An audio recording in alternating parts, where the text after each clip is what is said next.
Heureusement, l'Union sportive de Vitam s'entraîne sans jouer le championnat national.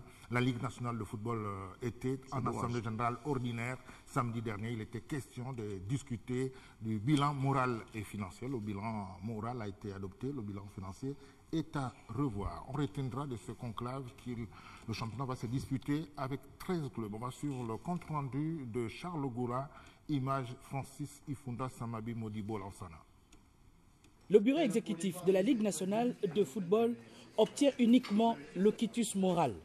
Le financier attendra jusqu'au 29 novembre prochain. L'Assemblée donc a donné quitus au bureau sur le rapport moral et sur le rapport financier. Il nous a été demandé de revenir dans 3 semaines donc, avec un document beaucoup plus complet pour permettre à l'Assemblée de se prononcer.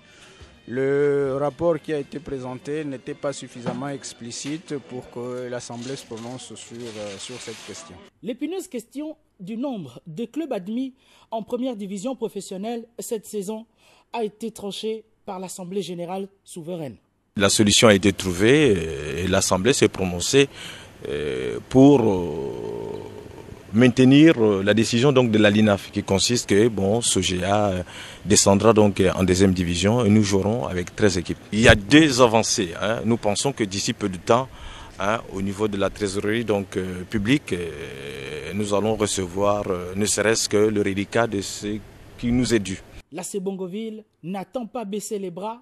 Le club passe à la vitesse supérieure pour avoir gain de cause. À ma connaissance, c'est seul le 13e et le 14e club qui est habilité à descendre et non les 3 derniers. Donc déjà là, vous voyez qu'il y a une incohérence. Nous avons instruit le dossier au niveau des plus hautes juridictions, c'est-à-dire au niveau du tribunal de Libreville, au niveau du tribunal d'instance de Libreville. Ce dernier, le dossier a été mené par notre avocat, donc l'avocat du club, l'AC Bongoville. Et donc nous attendons donc la décision de ce tribunal. Cependant, la date de la reprise du championnat national n'est toujours pas connue. Seuls des discours positifs tentent de rassurer quant à une reprise imminente. À l'occasion de la journée nationale sans alcool et sans tabac, organisée par l'ONG Agir pour le Gabon, le lycée privé Aouassi, dans son souci de sensibiliser ses élèves, a été l'hôte de cette journée d'échange et de sensibilisation, le jeudi 6 novembre 2014. Après un exposé présenté par les responsables de l'ONG Agir pour le Gabon, les élèves de classe de terminale du lycée Aouassi se sont prêtés au jeu questions-réponses afin non seulement de mieux comprendre, mais aussi faire entendre la voix de la jeunesse. Rappelons aussi le fait qu'au Gabon, il n'y a pas beaucoup de distractions. Donc les élèves ou les enfants sont voués à l'alcool et au tabac. Si vous êtes là pour sensibiliser, il faut éventuellement mettre des issues pour que ces enfants, ou bien c'est les loisirs, pour que ces enfants puissent aller vers le sens des loisirs.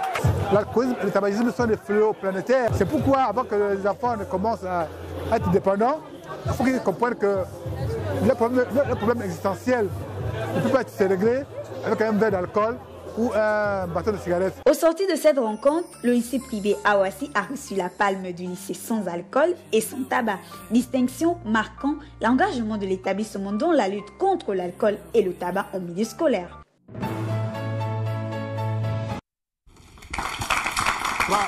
Pas d'alcool sans tabac dans les pantanotes, j'imagine. Pas d'alcool sans tabac? Non, que dis-je? Pas d'alcool, pas de tabac. Sans alcool, sans tabac. C'est assez compliqué comment? Peut-être sans tabac, oui, mais les alcools... Bon, ok, d'accord. Mais sur le grand sport, pas d'alcool, pas de tabac. Voilà. Oui. Nous sommes avec le lycée privé à Aouassi et l'ONG Agir pour le Gabon. Voilà. On revient au championnat, messieurs. Peut-être d'abord regarder une autre situation, puisqu'on a dit qu'on parlait de cette professionnalisation. On va d'abord regarder ce que vivent les joueurs de l'Union sportive d'Oyem qui préparent ce championnat national de première division. Une véritable galère. On va suivre ce reportage sur les images de Vincent Nitengabira.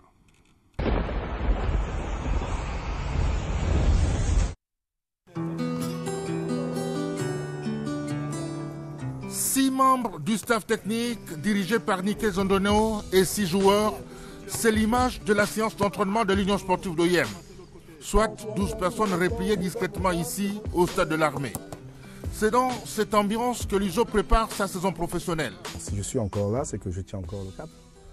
Je suis quand même un peu déçu de l'organisation vraiment de l'ISO. La situation se passe de tout commentaire. Mais Nikel Zondeno, un bon professionnel, tente de sauver les meubles. Je suis un peu déçu, malheureusement, il y a quand même des grandes personnalités dans cette province. Et que je me mette à m'occuper du club, parce que je m'occupe du club humblement, avec mes petits moyens, j'essaye. Si je ne mets pas cette organisation en place, on ne s'entraîne pas. Et quand aujourd'hui j'ai eu 10 messages par rapport à la séance ce matin, qui n'ont pas mangé, je me retrouve comme ça de temps en temps. Donc je suis obligé d'injecter de l'argent pour leur permettre de manger, pour venir à l'entraînement, pour sauver un peu les meubles, parce que j'ai quand même le droit de réserve, je suis entraîneur, j'ai accepté le projet. Même s'il y a des petits problèmes, j'ai le devoir d'essayer d'arranger. Mais là, c'est quand même, ça devient difficile, extrêmement difficile. Eli Zawa Bouaya, l'une des recrues ivoiriennes, se sent trahie par les dirigeants ouémois. Le groupe est très restreint. On n'a pas les joueurs qu'il faut, on a un nombre diminué. Ça peut pas gagner un championnat, ça. Je vois que vraiment, il n'y a pas. Ce qu'ils m'ont dit, je ne vois pas ça, quoi. Parce que les joueurs ne sont pas au nombre. Il y a des blessés, mais qui ne sont pas là, tout ça. Donc ça fait que le groupe est réduit. Les plus anciens, comme Georges Obam, ne reposent leur espoir que sur le coach Ndeno, venu ici finalement un véritable messie. Nous, on va se plaindre pour lui, puisque lui, il est venu avec ses ambitions. Il fallait que les dirigeants l'aident à cela. Si vous-même vous regardez peut-être le cours de l'effectif, on a commencé exactement depuis le 19 août. Jusqu'à présent, on n'a pas encore un effectif fiable. Nous sommes, je crois, 13 joueurs. Il y a 10 joueurs de champ et puis 3 gardiens. Et ce matin, vous constatez qu'il y a 3 gardiens à l'entraînement et puis 3 joueurs de champ. Si les autres ne sont pas peut-être là, c'est dû aux difficultés que nous vivons en ce moment. De ce mois, je loue même le Seigneur de nous avoir envoyé ce monsieur Niquez et puis le Côte-Bresse, puisque depuis là, c'est eux qui essaient de nous soutenir. Moyens de locomotion, transport, c'est un peu de nous donner un peu de quoi manger, parce que là c'est vraiment difficile. Si d'aucuns ne sont pas là, c'est peut-être parce qu'ils n'ont pas eu l'argent de transport. Lui en arrivant, il avait dit qu'il ne peut pas entraîner les joueurs qui n'ont pas de quoi manger, puisqu'après un effort, il faudrait vraiment qu'il y ait un réconfort. Autre recrue oyémoise, Fabien Oono, le gardien transfuge de l'Union sportive de Bitam. Même son des cloches, ici, les ambitions du club sont étouffées par les difficultés quotidiennes. Pour le moment, c'est très difficile parce que depuis 2-3 mois que je suis là, tout est compliqué. On n'a pas accès au transport, on dépense énormément nos moyens pour que nous-mêmes on puisse accéder aux entraînements ici. Il n'y a pas le suivi des dirigeants. Il n'y a personne qui vient pour superviser comment vivent les joueurs, comment ça se passe. On vit vraiment dans la difficulté. Au niveau de l'île de ville, quand ils m'ont contacté, il y avait des bonnes paroles auxquelles cette année on devait faire venir tous les gars, tous les enfants du village pour former un bon bloc et essayer de jouer le titre cette année. On s'est réunis tous ensemble, on est venus, on a fait 2-3 mois, d'autres sont partis parce que après ça ne suivait pas. Pas les sanctionner. Écoutez, il y a mon médecin qui a démissionné, il y a mon kiné qui vient quand il veut, une fois par semaine. Écoutez, un joueur qui va manger, il vient subir une séance d'entraînement. S'il tombe, je fais quoi, moi? Je serai responsable de tout. Donc, j'ai dit clairement que celui qui n'a pas mangé, si moi je ne peux pas le faire manger, qu'il reste à la maison. L'Union sportive d'Oyem est visiblement au rouge.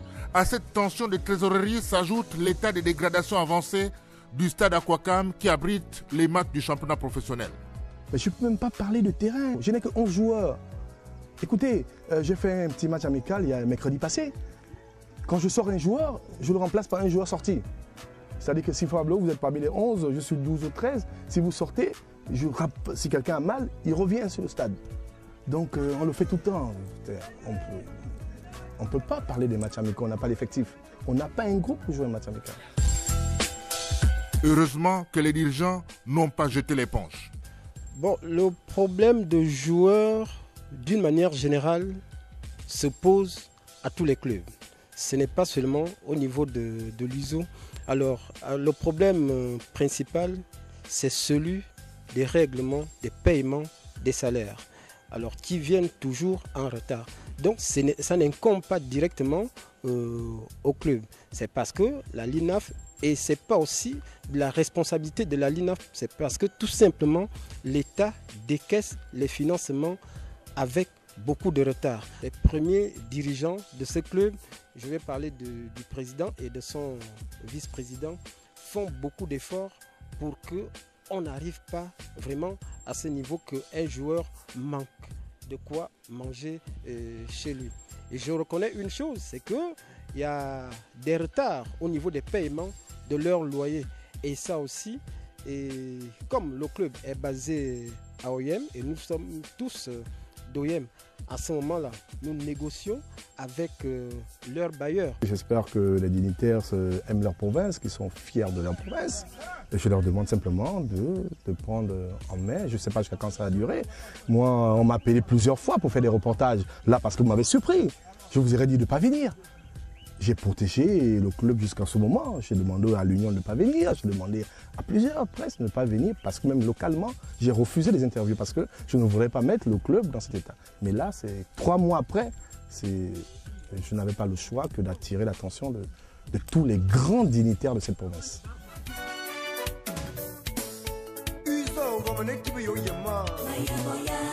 On peut se poser certaines questions. À qui payer les arriérés de la LINAF après la libération des joueurs? Toujours est-il que ce tableau sombre traduit tout le malaise de nos clubs très peu structurés qui profitent finalement de la main de l'État.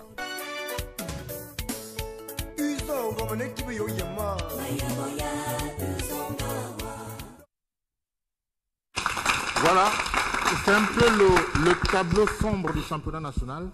Au-delà de ce qu'on dit, au-delà de la parole, ce sont les réalités, ce sont les joueurs qui parlent même, y compris l'entraîneur. Celui qui est intervenu, c'est le secrétaire général de l'USO, par souci d'équité et d'équilibre de la formation. Nous l'avons pris à l'occasion de l'Assemblée générale ordinaire de la Ligue nationale de football. Monsieur. Non, ben écoutez, vous êtes bien placé pour parler de ce dossier. Vous voyez que tout le monde est attristé. Retrouver un Nicaise Ondénon, garçon toujours souriant et tout, dans cet état, je dirais, c'est criminel. C'est un acte criminel. Voir des joueurs, ils étaient au nombre de combien? 6 ou 7 6 joueurs, s'entraîner dans de telles conditions, c'est terrible. Le secrétaire général a avancé dans son propos un argumentaire qu'on a déjà entendu, qu'on ne va pas finir d'entendre et qu'on refuse aujourd'hui. L'argent de l'État, c'est l'argent de l'État. Lorsqu'on crée son association, on doit être capable d'assurer le minimum. On n'attend pas l'argent de l'État pour commencer une saison, pour faire le recrutement. Pour nourrir les joueurs. On n'attend pas l'argent de l'État pour loger un joueur, pour loger l'entraîneur.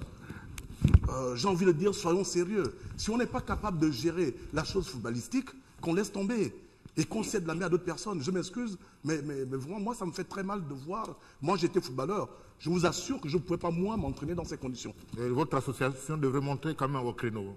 Puisqu'il est question de... Tout à fait d'accord. Ce sont des questions de fond. Tout à fait d'accord. En fait. Alors, on a OIM, on a Bicam, 2 villes qui sont mitoyennes.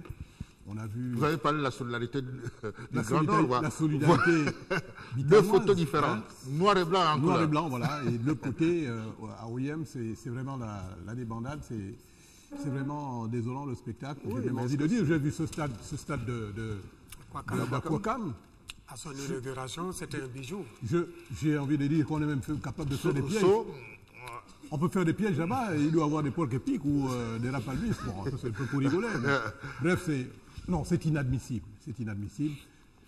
J'invite, c'est ici l'occasion pour nous de demander à ceux-là qui aiment le football dans la province du Haut-Rhin, mais singulièrement à OIM, de venir au secours. De prendre la chose en main. De prendre la chose en main. Est-ce qu'il faille que l'État envoie de l'argent pour qu'on tende au moins la pelouse? C'est quand même assez triste. Que même la simple pelouse... Qui s'occupe de ça? En ce moment, c'est toujours le ministère de la Jeunesse et des Sports à travers l'inspection de... Mais maintenant, est-ce que l'inspecteur de la Jeunesse et des Sports a les moyens d'entretenir ce stade? C'est la question qu'on peut se poser. Mais ce que je sais, moi, c'est que en réalité, personne n'a jamais eu le souci de l'entretien de cette infrastructure. On s'est servi de cette infrastructure pour organiser les concerts, pour organiser les réunions religieuses et tout, parce que ça rapportait quelque chose à ceux qui faisaient louer cette infrastructure. Et en retour, de l'autre côté, il n'y avait aucun entretien d'assuré. Vous savez, une infrastructure sportive aujourd'hui est tellement importante parce qu'elle ne prend pas uniquement que les événements sportifs. Il y a d'autres événements, je parlais des concerts tout à l'heure. Donc lorsque ce stade est sollicité, et autant sollicité comme on l'a sollicité il y a encore un passé récent, ce stade Aquacom, il faut penser à un minimum d'entretien. Vous êtes bien placé pour en parler. On va regarder un peu. On a essayé de poser cette problématique, la professionnalisation. Le principe, c'est quoi le contenu de la professionnalisation du championnat? On va regarder cette analyse de Frédéric Nancy-Pagnon. La professionnalisation ou rien, c'est la solution idoine choisie par plusieurs pays africains afin de favoriser un football de qualité. Une révolution au Gabon qui a eu l'aval du président de la République avec la promesse de la prise en charge des clubs par une subvention de l'État. Dans des contextes difficiles, la professionnalisation qualificative lourde d'exigences a pris des colorations diverses ici et là. Mais au Sénégal, au Cameroun, tout comme au Gabon, la condition première est la même pour tous les clubs, quitter du statut amateur à celui de véritable entreprise sportive. Le cahier des charges énorme oblige entre autres à chaque club de posséder un siège, être propriétaire ou locataire d'un stade, avoir des entraîneurs qualifiés, respecter le statut du joueur professionnel et disposer d'un minimum d'équipes de jeunes. Face à l'exigence du cahier des charges, la LINAF, l'instance chargée d'organiser le championnat au Gabon, a dû faire preuve de souplesse. Mais pour quel résultat? Lancé en grande pompe au stade de l'Amitié il y a 2 ans, le championnat professionnel est loin d'être une réussite. En réalité, le projet révolutionnaire, soutenu par l'État à coups de milliards, n'a jamais totalement fonctionné. L'une des raisons, le cheminement de la subvention. Le projet est un très bon projet. Aujourd'hui, ce qui crée la difficulté, c'est que c'est au niveau du trésor public qu'il faut dégager la subvention qui permet aux clubs et également aux experts qui soutiennent ce projet d'émarger. Je pense que c'est ce passage de la période de lancement où on avait besoin de l'appui de l'État à une période qui doit maintenant devenir une période normale où les fonds doivent être trouvés par d'autres biais. Je pense que c'est ça qu'il s'agit essentiellement de corriger. Mais sinon, le projet est un très bon projet. Ajouté à cette difficulté, le manque de transparence dans la gestion des finances octroyées au club. Comme toujours, les joueurs, les principaux acteurs du spectacle sont les premières victimes de ce flou, largement entretenu par certains responsables de clubs. Nos vraies difficultés en ce moment, c'est le côté financier. Parce que vraiment, côté financier, ça ne suit vraiment pas. Jusqu'à présent, on a commencé les entraînements, on n'a encore perçu aucun agent. Je me rappelle bien, le mois dernier, c'est le coach qui nous avait trouvé de quoi payer nos loyers. Vous trouvez déjà que ce n'est pas normal, puisqu'on dit le Gabon, c'est un championnat professionnel. L'argent, le cœur du problème, certes, mais dans la réalisation de ce projet ambitieux, certains clubs trop focalisés sur l'aspect financier ont oublié d'entamer leur restructuration. Le cahier de charge de la LINAF dit qu'il faut avoir toutes les catégories. Putain, mais ils sont en train de tuer la jeunesse oymoise. Il n'y a pas les juniors, il n'y a pas la deuxième division, il n'y a pas les cadets. Mais c'est pas possible. On n'a pas le droit d'être en première division. On tue complètement la politique du chef de l'État. Mais ces choses, la LINAF ne fait pas attention. Les sanctions existent pourtant, reste l'application qui ne semble pas être la priorité de la LINAF. Il est indiqué que lorsqu'on a un club, on a une catégorie, donc cadet, junior, etc. Mais on reçoit un peu plus au niveau de la subvention que le club qui n'a rien. Il y en a qui trichent et qui ont des sièges ambulants, mais ne reçoivent pas la partie de la subvention qui est réservée au fonctionnement du siège. Donc, c'est ce modèle qu'on a prévu. Malheureusement, cette subvention qu'on aurait dû nous donner à partir du mois de juillet, la saison écoulée, n'est arrivée qu'à la fin du mois de mars. Dans cette gabegie, les clubs ne sont pas les seuls responsables. La LINAF, toujours à la recherche de son autonomie, semble se plaire dans cette position de dépendance. Le championnat professionnel tel qu'il est lancé, c'est un bon projet. Il y a simplement quelques réglages à faire. Il faut absolument qu'on passe de la phase expérimentale où l'intervention de l'État se justifiait pleinement, que l'intervention de l'État cesse progressivement pour céder de la place à des sponsors et à des mécènes. Mais pour qu'il y ait des sponsors et des mécènes, il faut notamment par rapport aux mécènes qui peuvent être trouvés que des facilités, des dispositions particulières en matière de fiscalité puissent les encourager à investir dans le sport. Et je pense aussi qu'il faut un juste équilibre entre la rémunération des clubs et la rémunération des consultants. Je pense qu'il ne faut pas qu'on se retrouve dans un système où finalement les fonds mis pour le championnat professionnel vont d'abord principalement dans les poches des consultants, qui certes sont utiles, mais qui ne sont quand même pas les acteurs premiers du championnat, que sont les clubs et les joueurs qui devraient donc être les premiers à en profiter. Je pense qu'il faut donc un juste équilibre là-dessus. On doit y arriver, mais le projet lui-même de professionnalisation du football, c'est l'avenir du football gabonais. Après 2 saisons de balbutiement, la situation du championnat professionnel va de mal en pis. La récente assemblée générale ordinaire tenue par la LINAF ne laisse rien présager de bon. Le championnat 2013-2014 s'est joué et terminé dans les délais prescrits par la FIFA en raison de l'organisation de la Coupe du Monde 2014. Malgré l'absence des fonds promis, grâce, et c'est important de le souligner, on ne cessera d'ailleurs de le dire, au patriotisme des présidents de clubs que vous êtes, parce que vous avez accepté de jouer jusqu'à la fin de la compétition en sachant que l'argent ne viendra qu'après la compétition. Comme vous pouvez vous en rendre compte, l'État n'a pas tenu ses engagements. Cette situation, déjà observée au cours de la première saison du championnat professionnel, s'est dégradée au cours de la saison 2013-2014. Elle commande par conséquent que nous adaptions au cours des présentes assises nos ambitions à la conjoncture économique du moment pour être en adéquation avec les contraintes budgétaires de l'État, qui demeure encore à ce jour le principal pourvoyeur des fonds nécessaires au financement du championnat professionnel de football. Il est clair que l'espoir suscité par le lancement du championnat professionnel vire au scepticisme. Pas de renaissance d'un football de qualité tant rêvé par les amoureux du sport roi. Les grands perdants restent bien sûr les joueurs qui devront encore lorgner ailleurs pour espérer vivre dignement de leur métier.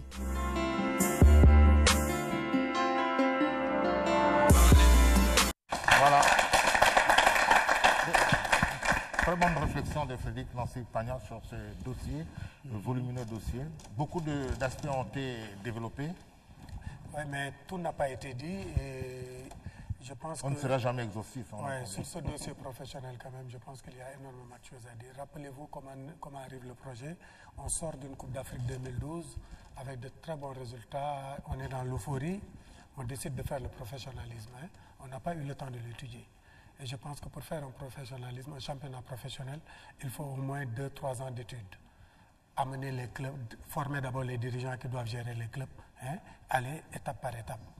Je pense que ça n'engage que moi. On a mis les charrues avant les bœufs. Et je pense qu'il n'est pas trop tard pour bien faire, pour se résister. Finalement, il faudra... on peut battre en brèche ce que vous dites. Apparemment, c'est un championnat à 2 vitesses. Quand on regarde la qualité des clubs, nous avons présenté un club à 2 vitesses, USB, Manga Sport est aussi organisé. Mounana est organisé, Missile est organisé, USB, CNS est organisé, mais il y a des clubs qui n'ont pas le droit d'exister dans un championnat de première division comme celui du Gabon. Comme Uzo. Il faut le dire, il n'y a pas que Uzo. Il n'y a pas que Uzo. Uzo, je te dis, ce qui se passe, c'est un scandale. Mais Uzo n'est pas seul. Il y a plusieurs clubs qui sont aujourd'hui dans... Non, vous êtes bien placé. Vous connaissez bien le dossier. Mes chers consultants, mon cher ami, vous êtes très à l'aise pour parler de ce dossier. Mon plus grand regret aujourd'hui par rapport à Uzo, c'est d'avoir amené Ondeno là-bas. Parce que j'ai conseillé Ondeno d'y aller parce que le projet qu'on m'a présenté était vraiment porteur. C'était très intéressant. Et on s'est embarqué dedans, mais après on a compris que c'était des chimères.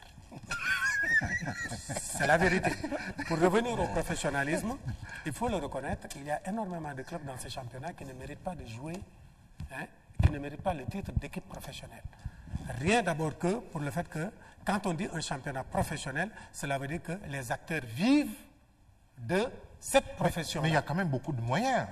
Mais justement, mais ces moyens sont répartis comment? Même le président de la LINAF l'a dit. Si les moyens arrivent en retard, ce qu'on devait poser comme condition première à l'existence d'un club au Gabon dans le championnat professionnel, c'était que le club fasse un dépôt d'une certaine somme. Que tout club qui ne peut pas déposer au moins 200 millions de garanties n'existe pas, ne peut pas jouer en première division. Et il faut que ces 200 millions soient visibles. Ce n'est pas des papiers, simplement. Il faut que ça soit visible. Mais malheureusement, ça n'a pas été fait. On a vu des équipes qui sont incapables, des présidents de clubs qui sont incapables d'acheter une aspirine. Incapables d'acheter, mais c'est la vérité, il le sait, on est dans le milieu. Nous qui parlons, on a souvent géré certains joueurs à notre niveau. Des joueurs qui viennent pleurer, qui n'ont pas mangé, ils ont faim. Ce n'est pas le rôle de l'entraîneur, mais ce n'est même pas le rôle de consultant également de faire manger un joueur qui est payé. Mais malheureusement, on est dans le milieu, c'est notre passion. On sait que ces joueurs vivent la galère, on est obligé de les aider. Ça veut dire que vous n'aidez pas les clubs à être professionnels, parce que chacun doit être à sa place. Non, moi, je n'aide pas le club, hein, j'aide l'individu.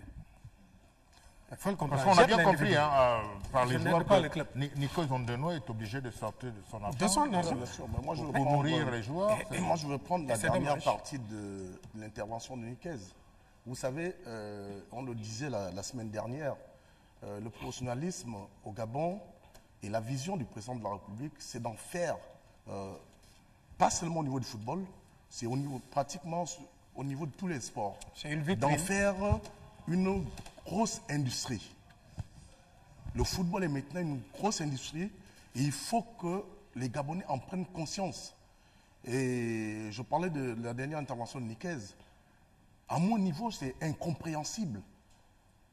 Alors que c'est une vision du premier Gabonais, que dans la province et dans la ville où réside le Premier ministre, et qui ne tape pas du poing sur la table, pour que au moins, la vitrine de la ville, le stade d'Akorkam, ait une image mais Michel, vous êtes au courant. Mais cette vision aussi, il y a une vision qui doit être Michel, vous êtes au courant comment c'est arrivé? Posez-vous la question, pourquoi Iso en est arrivé là? Vous connaissez la genèse de ce problème. Moi, je dis, je n'accable pas forcément le président Biban. Je n'accable pas forcément ses collaborateurs. Mais il y a toute une chaîne qui s'est mise en branle. Aujourd'hui, le président Biban, qui semble-t-il avait investi les 2 années passées. C'est pour ça justement, on parlait tout à l'heure des leaders des Meso à Bitam, c'est pas pour faire une comparaison entre les deux hommes politiques. C'est simplement pour dire, il y a du côté de Bitam un leader positif qui rassemble, qui met autour de lui, lorsqu'on parle de la chose footballistique, tous les Bitamois. Et il va même plus loin, plus que je vous disais, moi je sais de quoi je parle, qu'il y a même des ressortissants du d'OIM qui cotisent pour l'US Bitam, qui se reconnaissent dans toutes les actions, tous les actes posés par l'US Bitam.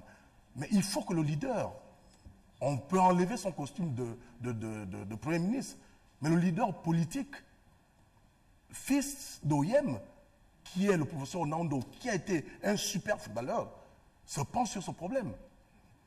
Je ne veux pas qu'on puisse personnaliser le débat parce que non, peut-être il y a eu la vision du chef de l'État, il y a eu la vision du chef de l'État, mais cette vision doit être sur le terrain. L'homme le plus écouté, l'État ne décaisse pas l'homme le plus écouté et le plus écouté aujourd'hui. Le vrai problème, il est la personne indiquée pour moi. Oui, je suis d'accord avec vous, mais l'État ne décaisse pas tant l'argent. Oui, d'abord, après, oui, d'accord, mais pour lorsqu'un club, même si l'État dépense, même si l'État décaisse l'argent à temps, je vous assure, Pablo, qu'il y a des clubs qui ne méritent pas d'exister. Mais il y a des clubs qui ont eu l'argent de l'État. Parce qu'il y a des dirigeants, il y a des dirigeants qui sont devenus multimillionnaires avec l'argent du football.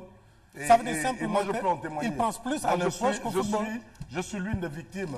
Après un match Gabon-Zaïre ici, moi je suis reparti de mon casernement avec 2500, mais le lendemain, le lundi, le lendemain, le président de la fédération avait une nouvelle Nissan Patrol, même si je n'ai aucune preuve que c'était l'argent de Ristom.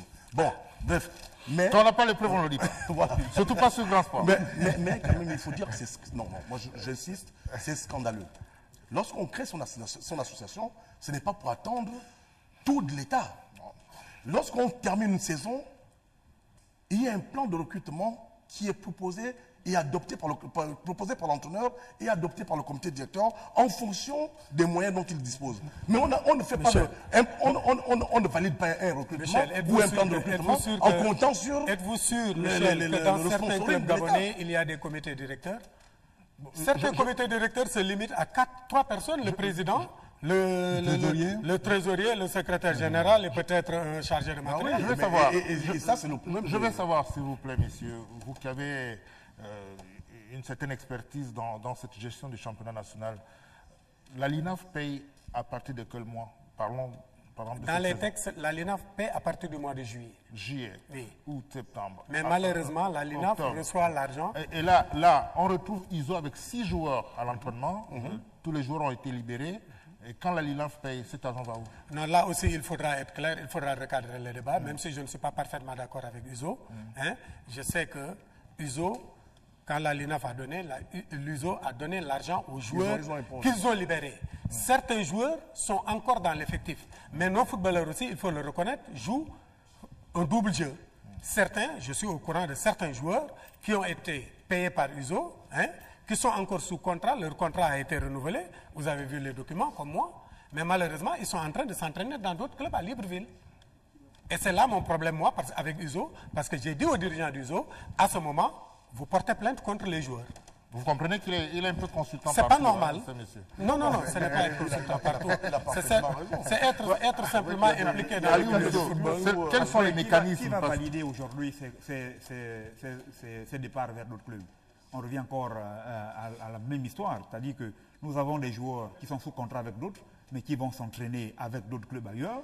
Et puis à la fin de la saison, au démarrage de la saison, on verra ces contrats-là invalidés chez les uns, validés chez les autres. Mais ils vont revenir, Oui, c'est tout ça le problème du football. Mais le problème, c'est que chez nous, on ne respecte même pas les simples règlements. Et ça, c'est problématique. Si, on peut le dire aujourd'hui. Moi, je peux vous prendre un cas aujourd'hui d'un joueur qui... Brice, je suis désolé. Si la LINAF a validé ton contrat avec USO, tu es un joueur qui appartient à USO, tu vas jouer avec USO. Si ton contrat est validé avec l'US Betam, tu joueras avec l'US Betam. Pour le moment, la LINAF n'est pas au stade de validation des contrats.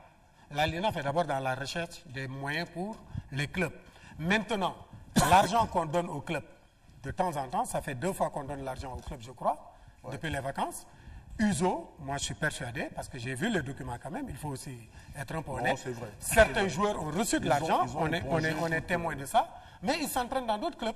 Et les dirigeants de ces clubs savent que ces joueurs appartiennent à USO, mais ils acceptent. On va poursuivre le magazine avec la fin du tournoi de football organisé pendant une semaine par la mairie de Vendo sur les installations du football Canon 105, un tournoi qui a été remporté par le CEF Mounana. On va suivre le reportage de Raissa Lormeza. Les images sont de Francis Ifunda, Samabi Modibo Lansana.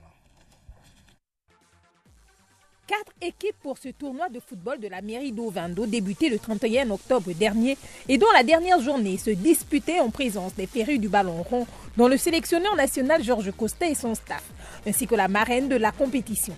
Après l'opposition CMS-OM qui verra la victoire des protégés d'Alabafal au terme de la série des tirs au but 3-2 pour départager les protagonistes à l'issue du match nul, CF Mounana en jaune sera face à FC 105 en noir.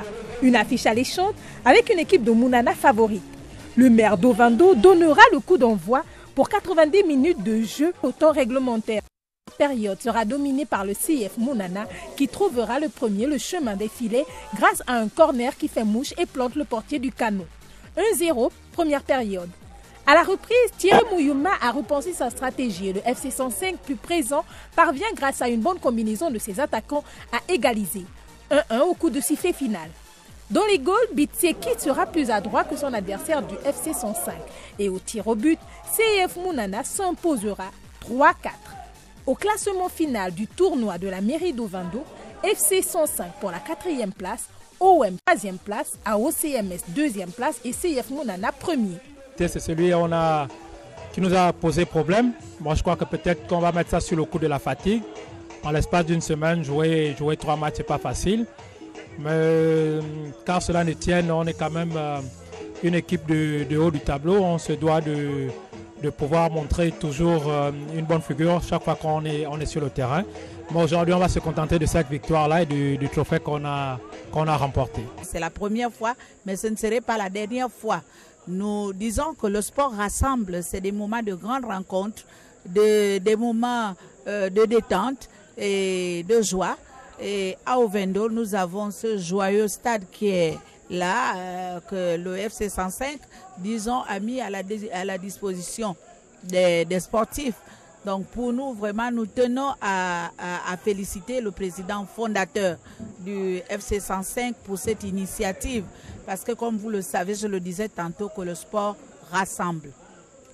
Madame le maire, les rumeurs courent que la mairie d'Ovendo va dorénavant soutenir le FC 105. Vous confirmez? Écoutez, la mairie entend soutenir les sports en général. À Ovendo, nous avons plusieurs disciplines. Il y a le football, il y a le volleyball, il y a le handball, il y a le basket. Et vous savez, là, il y a aussi le taekwondo qui est en train de se préparer parce qu'ils sont déjà à la porte de la mairie. Et c'est pour vous dire que la mairie encourage un peu toutes les disciplines. Et c'est notre devoir, puisque ce sont les vœux aussi des plus hautes des autorités de notre pays, en tête desquelles le président de la République. Donc la mairie d'Ovendo ne peut pas rester en marge de cela. Nous ne pouvons que soutenir tous ceux-là qui pratiquent le sport dans notre localité.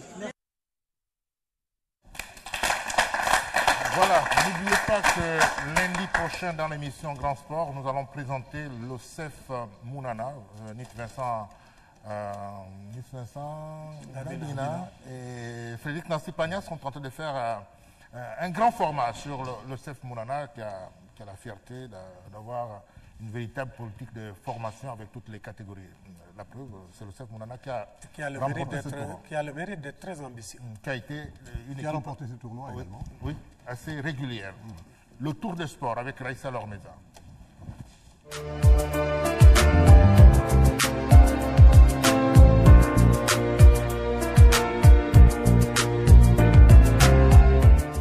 Bienvenue à tous sur ce 5e numéro du Tour des Sports. Athlétisme avec l'édition 2014 du Marathon d'Athènes. Félix Kondié, l'international kenyan, a battu le dimanche écoulé le record du champion olympique Stefano Boldini au 10 marathon avec un temps de 2 heures 10 minutes et 37 secondes. Félix améliore le record de 18 secondes et bat son record personnel de 5 minutes. La course chez les dames a été dominée par 3 Kenyanes qui ont remporté les 3 premières places du marathon. Naomi Mayo, Nancy Rotich et Lena Chirchia. Tennis à présent, fin du stage diplômant de niveau 1 organisé par la Fédération gabonaise de tennis, la Fédération internationale et le Comité olympique gabonais. Ce stage a pris fin avec un examen théorique et pratique pour les 25 stagiaires venus de l'estuaire, du Haut-Ogooué, de l'Ogooué maritime et de l'Ogooué-Ivindo. Les résultats ont été transmis par l'expert international Karim Sahdallah au siège de la Fédération internationale à Londres. Celle-ci renverra les diplômes à la Fédération gabonaise de tennis. Tennis toujours, 12 pays attendus à Brazzaville pour la 13e édition de la Coupe d'Afrique des Nations de tennis en individuel et par équipe.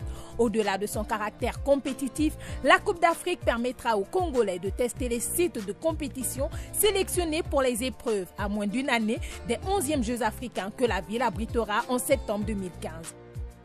Rugby à présent, c'est une délégation de l'Association nationale de rugby qui a été reçue par le ministre gabonais de la Jeunesse et des Sports, Blaise Luambe. Des échanges autour de la promotion et du développement de la discipline. Basketball, en février 2015, le Gabon abrite les éliminatoires jumelés CAN et Jeux africains 2015 pour la zone 4.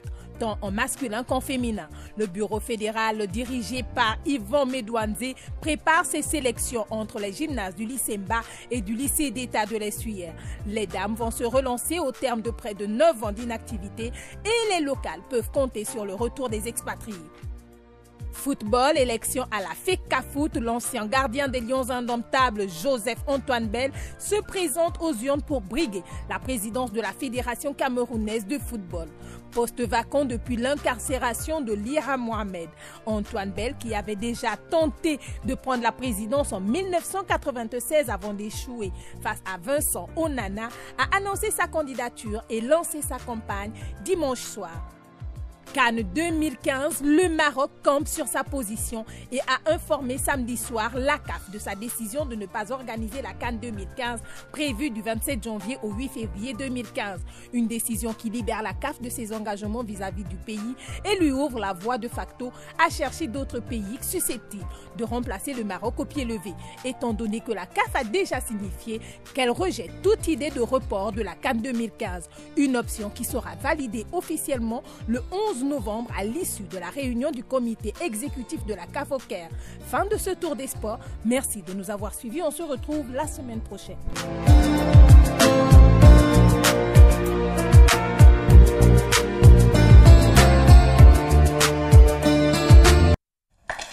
Voilà, la Confédération africaine de football est visiblement en difficulté puisque le Maroc réitère le vœu de reporter s'inédit, on va dire, la 30e Coupe d'Afrique des Nations de football. Ce qui est dangereux, c'est que le Maroc ne demande plus de renvoyer jusqu'en juin, mais il demande de renvoyer d'une année. Voilà. L'autre solution, c'est peut-être l'Angola. L'Angola qui a des difficultés, qui reçoit le Gabon samedi prochain. L'Angola qui a arbitré la CAN 2010 dans les installations. Ils n'ont qu'à rester en difficulté. Ils n'ont qu'à rester en difficulté jusqu'après le match. Ils peuvent se qualifier. Ils peuvent se qualifier sans problème. En abritant la CAN, bon, ce serait une bonne... Mais je pense que l'option la plus sérieuse, ça risque d'être la Tunisie et l'Algérie. Voilà, co-organisation en Tunisie et Algérie. C'est tant mieux pour la CAF qui reste tout de même en difficulté. Dans la même zone. Mais en tout cas, on bon, en ce qui concerne le championnat, peut-être des solutions. René Desmaisons parlait de mettre en place un fonds, par exemple, cet argent dans les banques pour permettre à chaque début de saison au club de commencer avec une partie de façon autonome. Oui, c'est intelligent et je pense que ça permet de ne plus parler d'attente de certaines sommes d'argent pour commencer le championnat, pour commencer sa préparation. C'est une solution parmi tant d'autres. Et ça peut aussi donner le club à Kanda, à la mairie. Je pense que les municipalités peuvent aussi s'impliquer. Pour moi, c'est la meilleure solution. C'est la meilleure solution. Vous savez, en dehors de toutes les solutions proposées, il y a une difficulté. L'homme est au centre de tout. Quels que soient les moyens qu'on peut mettre, si on n'a pas les hommes effectivement soucieux et ambitieux dans le football, ça va être toujours difficile. Aujourd'hui, j'ai comme l'impression, ça n'engage que moi, que la plupart des animateurs des clubs et du football aujourd'hui sont d'abord animés par par la pas du gain. Voilà, par la pas du gain. Et ça bloque toute la machine. Et je parlais tout à l'heure du Premier ministre. Ce sont des leaders, et ce sont ces leaders-là qui doivent pousser les gens, justement, à changer le comportement. Parce que le professionnalisme, ce n'est pas seulement l'argent que l'État dégage. Il y a aussi le savoir-faire. Il y a aussi les comportements. C'est un état d'esprit. C'est un état d'esprit. Voilà. Il faut qu'on le comprenne une bonne fois pour toutes. Voilà, on ne sera jamais exhaustif quand on parle du championnat national, c'est assez passionnant. N'oubliez pas que samedi, on sera en direct de Luanda à partir de 16h. Match comptant pour la 5e journée des éliminatoires de la Coupe d'Afrique des Nations 2015. On ne dira plus Maroc 2015 en attendant. Hein, vous êtes d'accord? Mais vous êtes au moins rassurés que le match sera en direct à partir de 16h depuis Luanda. Merci à tous. Et les panternautes, votre actualité, rapidement, on s'en va? Non, rien de spécial pour l'instant. Nous sommes en train de préparer les 2 derniers matchs de qualification. Ils ont un départ sur Luanda prévu, mais pas encore officiel. Donc, on attend. Certains joueurs sont arrivés, de l'équipe nationale, sont arrivés ce soir à Libreville, dont le gardien de but Didier Obonlou, sans oublier les joueurs du Maghreb. Merci, on sera là lundi? Oui. Tout pétant de forme, espérons avec une qualification des Panthères, pourquoi pas. Bien sûr. Bonsoir à tous.